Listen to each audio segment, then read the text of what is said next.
you want and need this afternoon on the show. It's a packed Kababayan LA, from heroes to champions to matinee idols. But before that, I would like to invite all of you to come visit the Philippines. Let's watch this. Would you like to discover your heritage or revisit your roots? Would you like to bask in the beauty of one of nature's best wonders of the world? Would you like to connect with like-minded people and explore opportunities for greatness? Join the Bayani Tour from February 14th to 23rd, brought to you by Dawat Kalinga and Philippine Department of Tourism.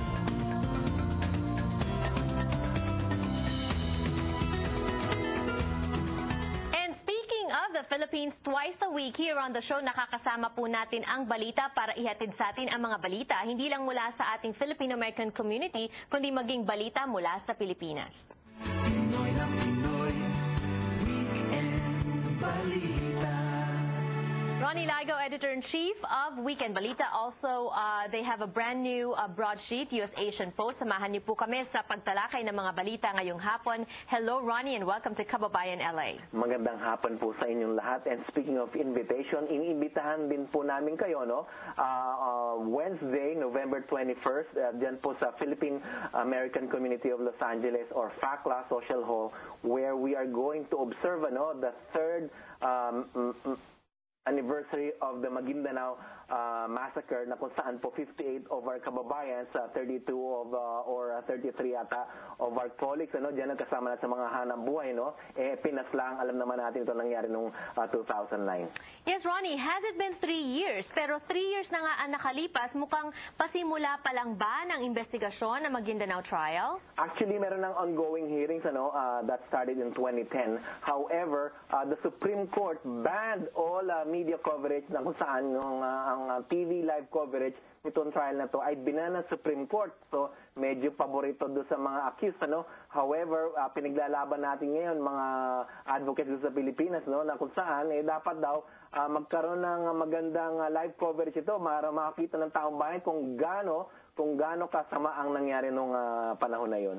And why are they banning TV coverage during trials? Yeah, the specific reason that the Supreme Court said this is because of its prejudicial effects, Ibig sabihin, magiging prejudice daw. Pero alam mo, may question ako dito, Kung talagang sinasabi natin parang trial by public opinion, kasi nga kung ipapalabas sa TV.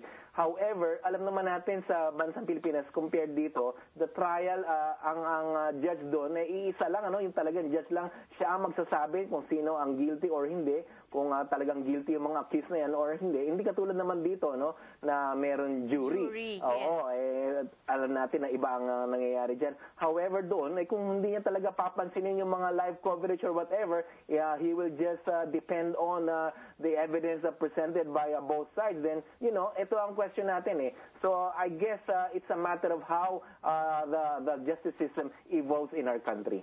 All right, so sundan natin ang mga developments ng balitang yan, Ronnie. I'm thinking that though the Supreme Court has decided, may mga appeals pa ba ito on the part of the media coverers? Right, nabanggit mo, although it's already a Supreme Court decision, however, yung mga advocates, sabi nila, they will still try to appeal and hopefully ma-resolve. Ang kasi naman, kung sabi ng Supreme Court, kung gusto nyo itulong talagang meron ng live coverage, dapat daw tuloy-tuloy. Kasi alam naman natin ang mga broadcasters ko na lang yung portion na gusto nila ipalabas, which also, of course, creates public opinion. All right. Meanwhile, Ronnie, OFW News, isang kababayan ang nanganganib na mapugutan ng ulo sa Saudi Arabia. What's going on? Oo, si Joselito Zapanta, kasi nga, he killed his employer, a Sudanese employer back in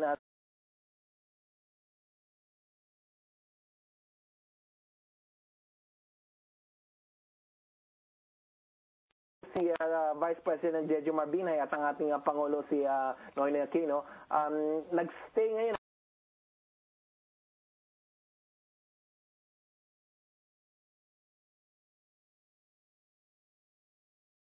the victims para to escape beheading, pero hindi ibig sabihin na pakakawalan siya. Hindi nga lang siya mamamatay, However, he needs $1 million, and so far ang nare-reach yata ng pamilya is $400,000 lang. Saudi Arabia is a major employer of Filipinos with 1.2 million Filipinos working there as manual laborers, technicians, saleswomen, maids. Ronnie, bakit naman napatay nitong ating kababayan ang kanyang amo?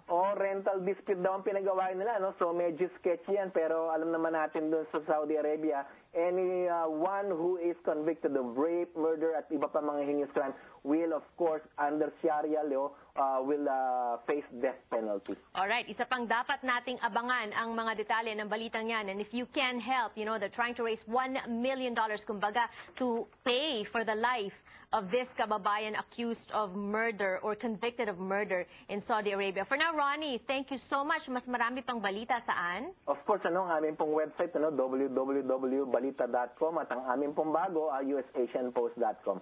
Thank you so much. Salamat po sa inyo. Yes, more power to you. That was Ronnie Ligo, Editor-in-Chief of Weekend Balita. Also, don't forget to pick up your free copy of the US Asian Post or log on to their website, www.balita.com. Immigration update when we return on Kababayan LA. Don't go away.